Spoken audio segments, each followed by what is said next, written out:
Hey guys, fonts are really, really important in graphic design. So this exercise, the font scavenger hunt, gives you a little bit of time to really look through the different fonts that we have in docs and kind of think about how they each could be used. So a couple of tools that you have. Yesterday in class, I gave you the add-on Extensis. So if you go to your add-ons, you should have Extensis fonts. And if you just go to the arrow and hit start,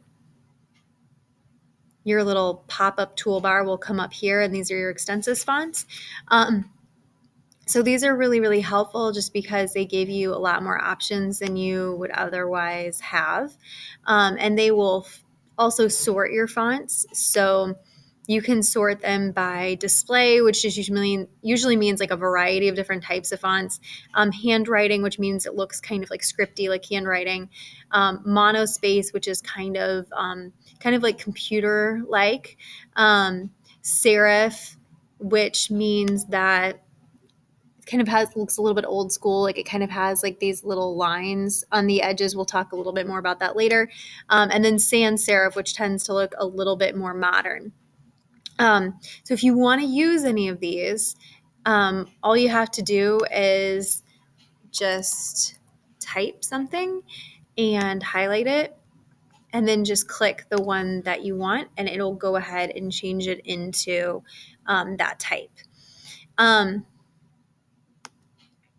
Other things that you also have just your regular fonts here.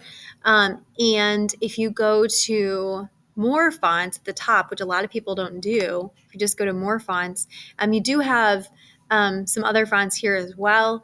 Again, it's sorted. You can go into types of fonts. Again, it's broken up into the same categories, and those give you some options as well. So you definitely have like more options in Extensis fonts, but this is one that's already in Google Docs for you that you can try out. So either way, I do ask that you do more than just go to your very like basic default fonts. There's not a lot of options there, and you'll find that kind of limiting.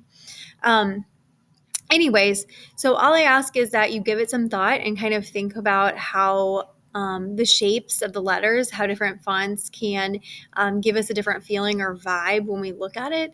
And that can make it appropriate for some situations or not appropriate for others.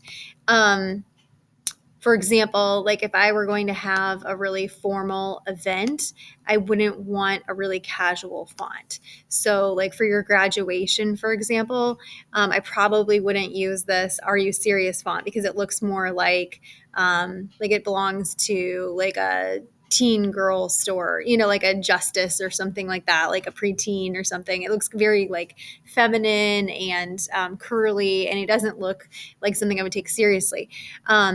Whereas I look at something like, perhaps this font looks a little bit more formal, so that might be appropriate for like a graduation announcement where I probably wouldn't use this. So different times and situations for every single font. Have fun with this. You're welcome to do it alone if you'd like to, or you're welcome to talk it over with somebody or work in a small group. But I do ask that everybody turns in their own. So if you work with someone, feel free to talk it over, but still turn in your own doc in Google Classroom.